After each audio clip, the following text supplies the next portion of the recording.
myself today in the great outdoors. Well, I didn't find myself here. I put myself here. As you know, I can't be at my piano right now. But the music you'll be hearing, or you are now hearing, I've written before, of course, and I'm putting it on there. I just really wanted to come to a beautiful, quiet, peaceful place, and I've been here before. I did some photographs here one other day, and there's nothing quite as pure and beautiful and uncorrupted as nature. There's a great big, up there in the tree, there's a really big, huge nest. I don't know what kind of a bird it would be, but it's a big one. I don't think you want to have a chihuahua running around here at night, put it that way. Isn't it pretty here? Ooh. I'll take a little footage after. I'll shoot a little bit so you can see it. I shot a little bit before because I was trying to find my place to record here today, and I was kind of looking at different places, and I wanted kind of like the background behind me. Actually, I wanted water. There's water down there. You won't be able to see it, but anyway. And I was kind of like looking at it, I set up my camera, and I thought, I wonder if this would be a good place. And 3 deer came up the river, or whatever the waterway is there, and they looked at me, and I thought, yeah, this is the right place to do this today.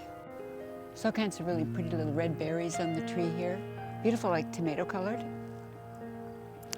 And the thing I wanted to talk to you about is I've had different people recently been talking to me about like worry and anxiety and centering, and how do you deal with it, and how do you get your mind to stop running rampant, and all stuff like that.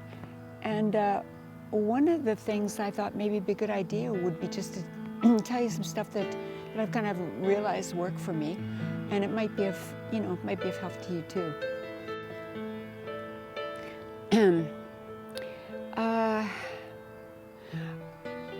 When a friend of mine earlier today, she said to me, well, she says, I'm anxious all the time and I worry a lot. And I said to her, and she gave me a subject matter that she was worried about, like, it was something in her environment. For the sake of just, putting a subject there, we will say she was worried about, her grown children, and she was worried about her kids. And I said to her, when you're worrying about them, what are you resisting in now? And she went, well, I'm worried that something is gonna, they're gonna make mistakes, or things are not gonna go right for them, and I'm worried about all of that. And I said, well, yeah, well, what good's that doing you, and what good's it doing them? What are you resisting? And she's going, well, because resistance would be like, what are you not willing to feel? What are you not willing to experience, right? If you're resisting something like situation you got going on, oh man, I just don't want this, I'm resisting. Of course, what are you doing? You're putting a lot of attention on it, and you're focusing all your energy to it, and you're imagining something that could happen because of it, or you're remembering something that did happen that was similar to it and felt the same. And if you look at it, you kind of go, is it happening right now? No. Is you're worrying about something that could possibly happen about one of your adult children, is that helping them right now? No. Is there anything you can do about it? No. What's it doing to you? Well, it makes me feel I can't sleep and da-da-da-da. And I said, okay, so that's the price you're paying then. That's the price you're actually paying to worry. Worry is costing you that, right? Yeah, that's what we're, okay, is that a price you want to pay? Do you want to pay that price? You know, not sleeping, your body all uptight, etc. Do you want to pay that price for that, spending those moments with that activity? And of course, you know, if you step outside the circumstance, you think, well, I can't do anything about it right now. When something comes, maybe I could do something then, because I would have the information that would be relevant to that point in time rather than this point in time. So possibly I could do something about it then. And so maybe that helps. Yeah, so if you find you're like really anxious and worried, and I mean, I understand it for sure. A lot of people aren't sitting in on a pretty log looking at a bird's nest with beautiful vegetation all around. You know, they're maybe in their car driving home, or they could be like, whatever, you know what I mean? So anyway, I just thought I'd maybe offer that as a bit of it works for me. Because, I mean, we can all find stuff to be upset about, you know. The other thing, too, is that anxiety and worry and all of that stuff, what that actually does in your body is it creates like a release of this chemical called cortisone. Now, cortisone is it's like a fight or flight thing. So it's based in fear, really. And of course, what does fear do? Well, fear keeps you in the grips of whatever wants to come in and control you. That's what fear does. So if you're in the grips of fear and, your body is releasing or your brain's releasing cortisone, cortisone is a very, very powerful chemical that your body naturally releases. But it releases it for specific purposes. For instance, I'm sitting here and a bear comes and the bear says, "Oh, good. I was wondering what I was going to eat tonight."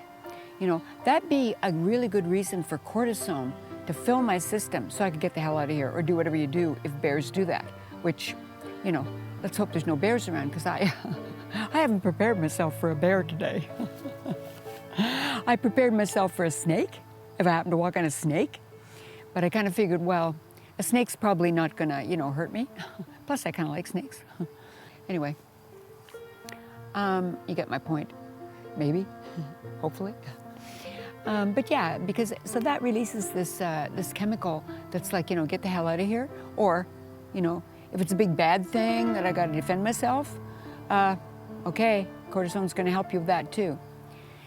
What it also does, it's not meant to be there as the oxygen you're breathing. It's meant to be there for those times. When it is there for those times, it's very hard on your cells. It actually like burns, right? Because it's burning you to do something and it's giving you that fire. If that's going on all the time, what it does is it packs a whole lot of weight onto your body. That's what it's doing because it's damaging your cells. So how do I don't know about the we, how do I kind of deal with stuff? I don't have a lot of that anymore. I used to a lot. I had a lot of fear, right? On different things. When I moved into my new house, for example, now quite some time ago, I was always scared to go to sleep at night because I didn't know if I was awake and the lights were on and I was still up, chances are I could ward off an intruder or whatever. But I was always a little scared to go to sleep at night. So I did this work on myself to think, well, I can't like stay up all the time. I gotta actually sleep before 3 or 4 o'clock in the morning.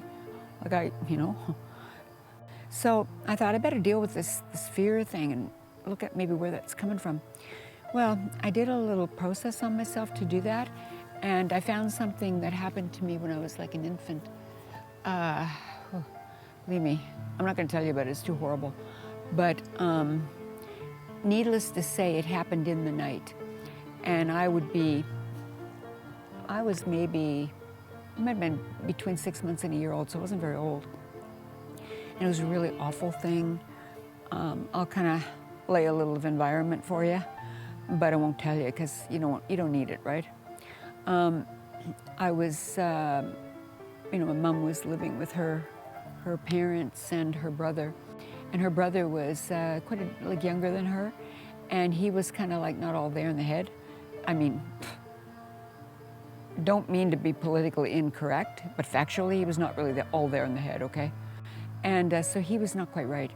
Well, I'm not gonna say anything else, but needless to say, it was like a really not a pleasant thing, and it scared the shit out of me, even as like an infant, like 6 to 8 months to a year. It was something that you don't want to remember later. You don't want to remember it because it's really bad. That's all I'm gonna say. So I carried that kind of impression cellularly. There's people going by on their bikes. I carried that impression cellularly, and the emotion and the fear and the whatever the hell it was I experienced that was in that, it locked into my body, which is where that stuff is held. It's held in your cells. It becomes part of your cellular memory, which I talked about in an earlier video, right? And had to be looked at and had to be released. And that was why I was like always a little uncomfortable with going to sleep at night. It was kind of like, it wasn't really safe for me to do that, like bad things could happen. But after I did the work, which I would advise anybody to do, is, you know, you got to do your own work. Nobody can do it for you, no matter what you're told. Nobody can do it for you. You got to do it if you want to heal.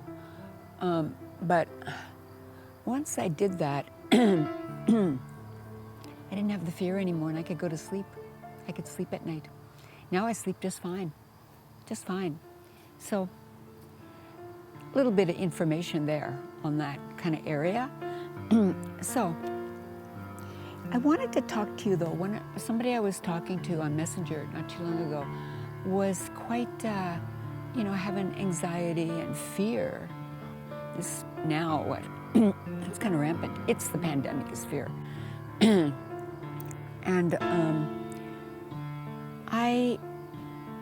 we talked, and I said, well, this is what works for me, and it's about breathing, okay?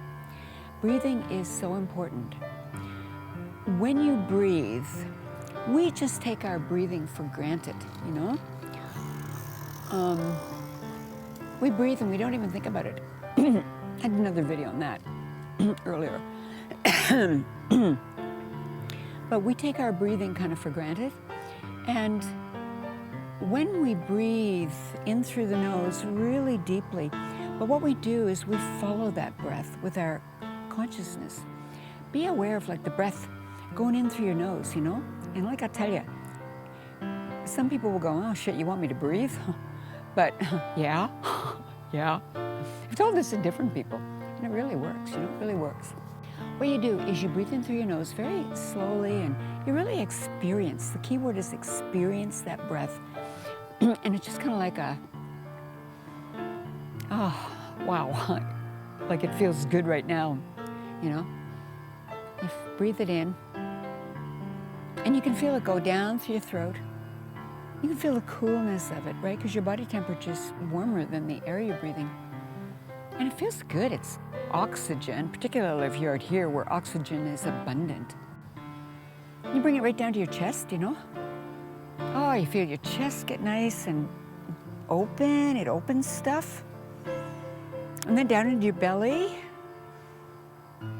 And then you just kind of take a beat. And then you, like a balloon, you know? You just let a balloon go. Whew. Talk about nice. Try this. Do what I did, exactly what I did, and try to worry at the same time. Try to be anxious at the same time. You tell me, comment. Yeah, Aura, I did it. I could do that, and I was still totally worried and anxious, but I fully did it. I bet you didn't. I bet you didn't. Try it. So I found also, like, breath is your life, you know? When you breathe, that's the first thing you ever do when you're born, is you breathe. You breathe. That breath starts your life. That breath connects you. That breath connects you to, it connects you to this incarnation. It connects you to your consciousness. It connects you to your environment. It connects you to God. It connects you to your higher self. It connects you to it connects. It's what breathing does. It's what your breath does. And if you take and you just are conscious about your breath, go into nature and just walk and breathe, but experience that breath. Do it over and over again. You don't have to breathe deep every time. Just breathe your normal breathing. Do a few deep ones, like 3 or 4. And then just like be conscious of that beautiful oxygen. Oxygen is what makes your blood be healthy.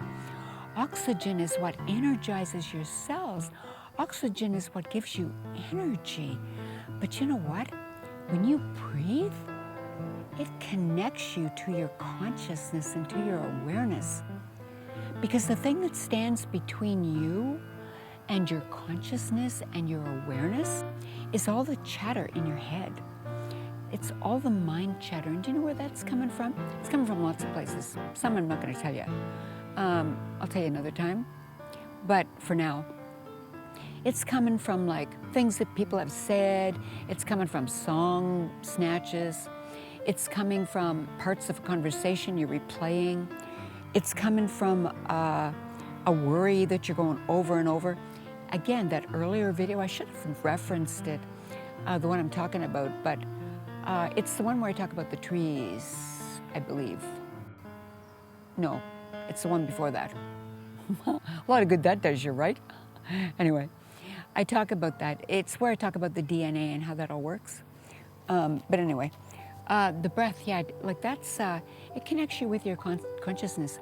The thing that is between your consciousness, which is your communication with God energy, your consciousness and your awareness is your direct line to all the knowledge there is, all of the gnosis, as they say from the ancients. The gnosis, it's all in the collective consciousness. And that collective consciousness is where we all of our experiences as, human beings on this incredible planet, we come in here to have an experience. We have that experience for a few reasons. I'm going to get back to the other. I know I digressed. But you know what? Afraid you got to live with it. I kind of do that. But at least I'm not digressing to mice and flies, okay? Although we could go there. See what I mean by digression? Anyway. Now, let me see. What was I saying? Just God. Consciousness is I was talking about the collective consciousness. We come here from, God. We come here from God and we incarnate to experience. When we experience, we gather and learn more information. We gather more gnosis for the collective. We gather knowledge. We gather experience and all of its ramifications. That experience we gather, that goes to the collective consciousness. And all of the experience, all of us humanity are having now and have had forever is in that collective consciousness. How do you tap into that? I tap into it when I play piano. Like I'll sit at the piano and I don't think about what I want to play. I just sit there and I open up to the collective, and whoever wants to dump me some stuff, here I am. Got the fingers all ready, go for it. And I just let it happen, right? The only time it's kind of a little wacky, which, you may see from time to time, is when my mind gets involved. Like, I start, thinking about the next chord I should play. As soon as I do that, I knock it out. That's the mind. We don't want that in there. We just want we want the heart. Anyway, that's the collective consciousness, and that's where all the information always is. And when you're connected to that via your breath, that consciousness, it expands and it goes into technicolor. And you start getting downloads. You start getting information that You start to know things, and you start to intuit all of that, all of that. It's all there, and you start to get it when your channel is open. Anybody can do it. It's there for you. It's there for you right now, if you want. Breathe. Try it. Practice. That's what happens. You know, you can do that. And of course, you're really connected with God, like totally. Now you can be connected with other kind of entities as well. And many of those, there's a lot of them, and they're not good. But you can tell if you're not in a band of fear, if you're in the energy frequency of love, if you're in the energy frequency of compassion, understanding, brother and sisterhood, and connection with the beauty and the grace that is the life that we all are. You know, when we're not battling with all the crap we battle with, which I know there's a lot of it. But if we can stay connected to all of that, and if you can't, it's normal. You won't all the time. But if you can't, take a little walk, go to nature, hug a tree. People used to say, oh yeah, a tree hugger. They do that for a reason. Think about it. Go hug a tree. You know, go hug a tree. But when you connect with all of that, oh, it's incredible the experience life becomes. It's incredible the experience that life is, Personally, I connect with dogs. There's one coming right now. Really cute dog. Nice man. No, this is not a bar. Remember jokes? Remember jokes? I wish you could see these trees I'm looking at there. Oh, so nice. I'm not sure what you are seeing. Oh, you're seeing pretty cool stuff. The sun's behind me now. It's possibly blacking out my face. I have no idea, because I don't have a light. If I set the camera this way, I'd have a light, but then the sun would be in my eyes and I'd be squinting. I chose this. I may not be in total lightness, but I'll see what I can do in the post about that. Anyway, yeah, so like when you breathe and you connect with all of that, the mind, it'll try to get your attention. Make no mistake. The mind will do that because, hey, it's been in charge of you for quite a long time, and it doesn't want to let go of that power. It doesn't want to let it go.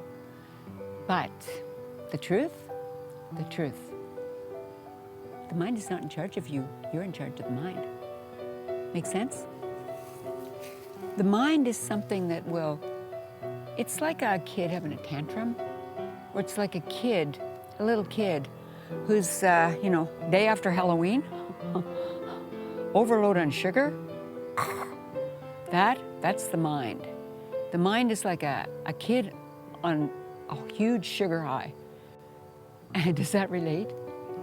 Has your mind ever been like that? Make a comment, let me know. Well, that's what the mind can do. And when you don't try to push it away or stop it or anything like that, because that only feeds it power and it gives it the attention it wants. Kind of like a little kid, right? No, you don't do that. Instead, you kind of like, yeah, I can see. All right. Go on. It's good, fine. And you just let it go. And you put your attention once more on where your focus is. It's in the breath. Breath will always bring you back. Breath will always bring you back. Eventually what happens is, it takes a while, okay? So don't set yourself up for a loss here. Oh, I'm gonna do this tonight, or let's see how it works. Nope, it takes a little longer. I've been doing it for a long time. But eventually, it sits quietly. And when you want to use it as a tool, which is what it's meant for, it's sitting right there really willing to be your buddy. And it can be a really good buddy. Like, what do I do if I get a bug bite that's really bothering me? Let me see. You can do it two ways. You actually intuit, which I'll do that and I'll just get the answer that way now. I don't go to the mind as much. Or you can go, what did I learn about that? Let me see, I think I saw something there or something here. You can use the mind like that. But it's not like it's old tech.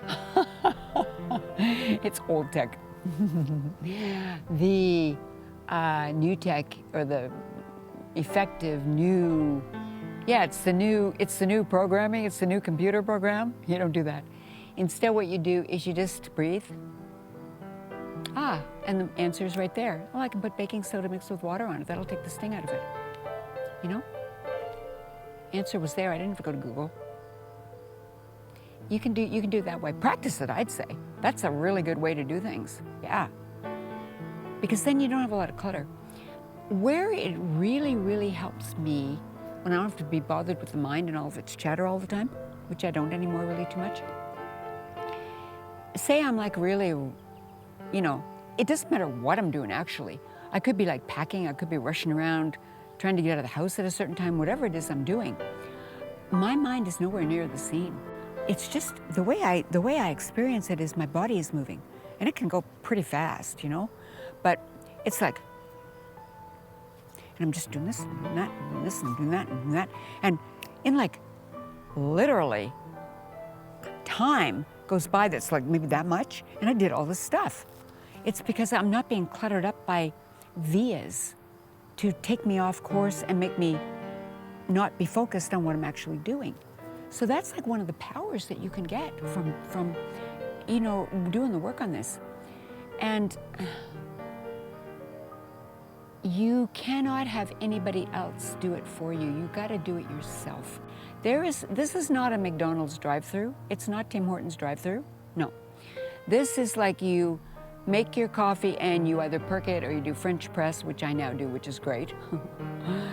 This is where you actually cut up the vegetables and cook them. You don't just get a side order from Wendy's. No.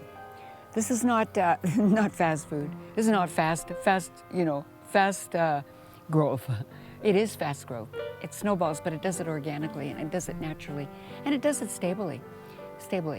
So that's why you can't have anybody else do it for you. You got to do it yourself. Same thing with your sovereignty. Nobody's going to step in and do the work for you. If you don't agree with something, and if you don't like the way things are, I know at this point I'm like beating this dead horse, right? Like, have I said that before? Gee, I might have. Thanks for bearing with me.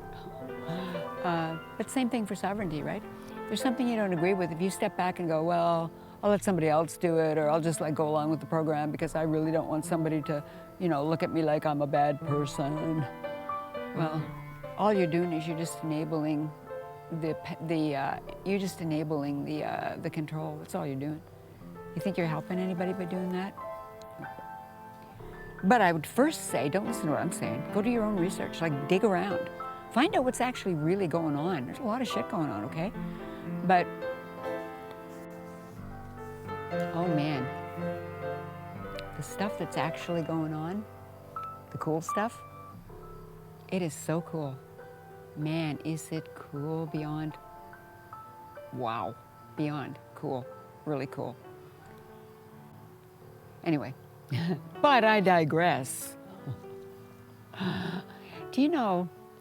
No, of course you don't know. Maybe you do, I don't know. Today I think earlier it was 32 degrees. It's hot here, okay? It is hot. I'm sweating. I'm literally this hair, hot. But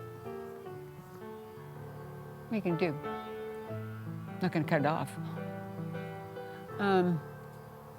Yeah, so I think that's kind of what I wanted to share with you.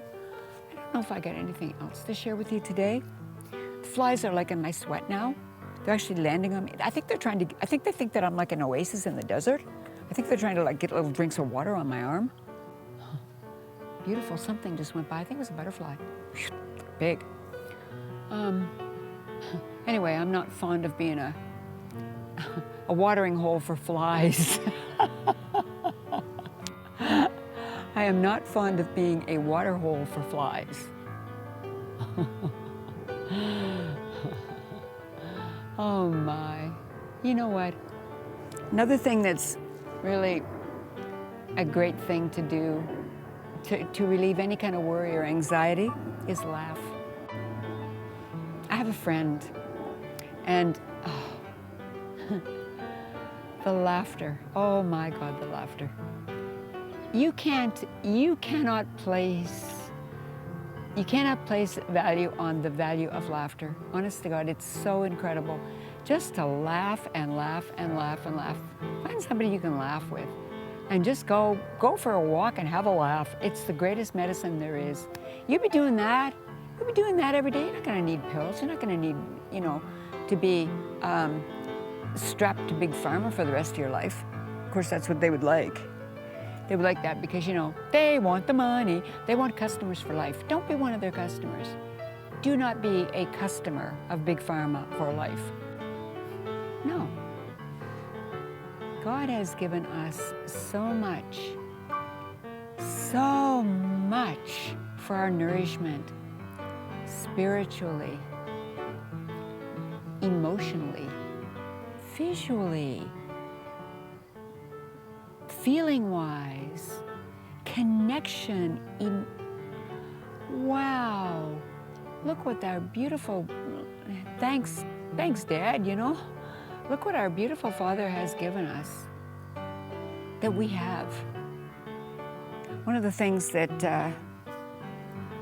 this may not be popular with some of you, even people that I've, probably not even listen, which is good.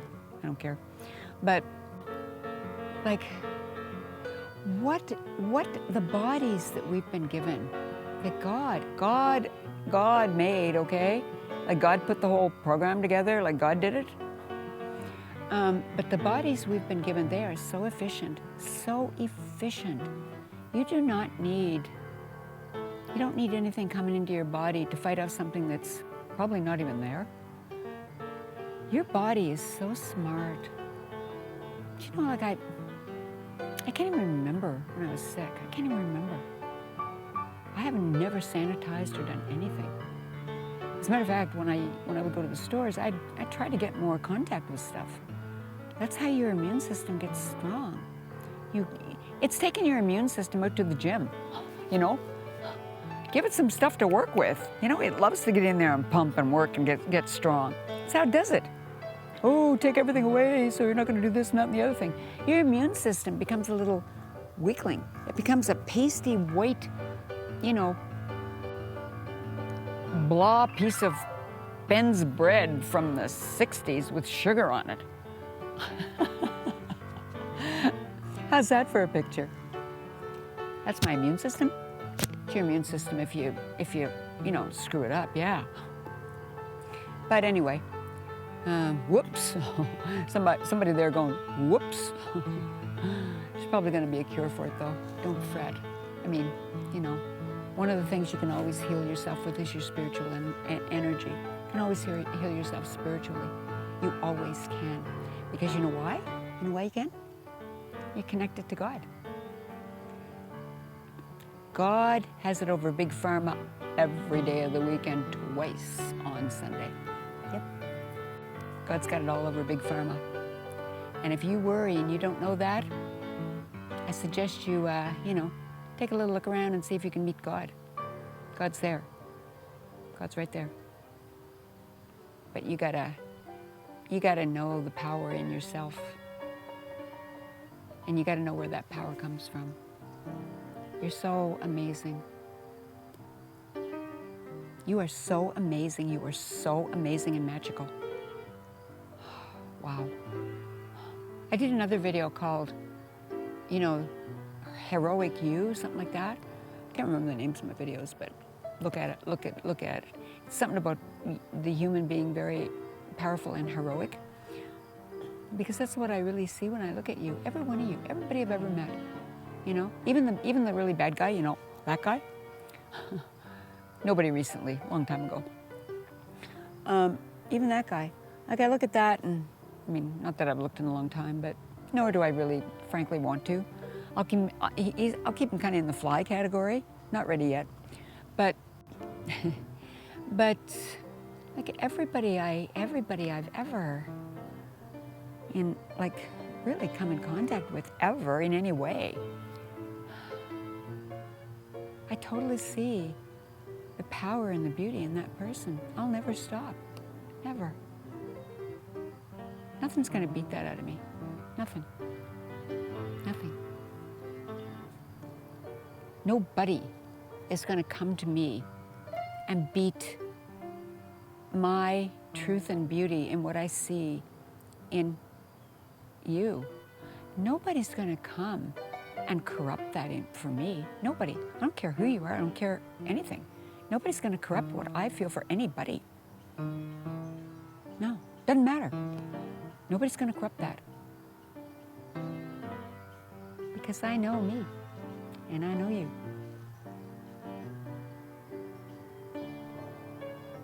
And having said that, it's probably a good time to end off, because frankly, I may be like taking my shirt off on the way back up the path. I walked quite a ways through a little path to get here. I may have to take this off and like wring it out. No, not really. I'm not about to do that.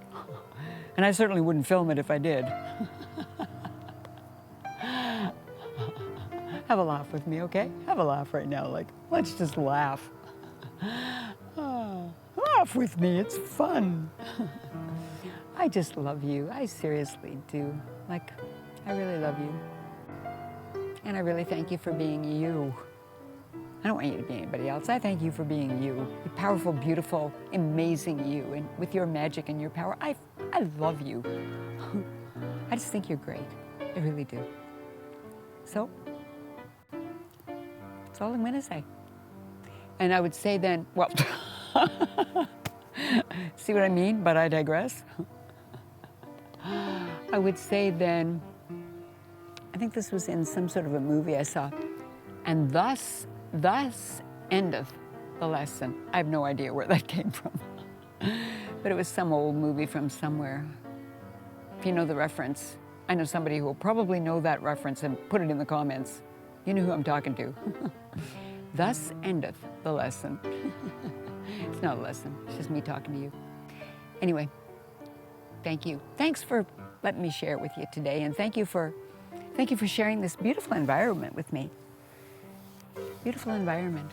The sky is really pretty blue today. I love this log, little stick here, and I love you.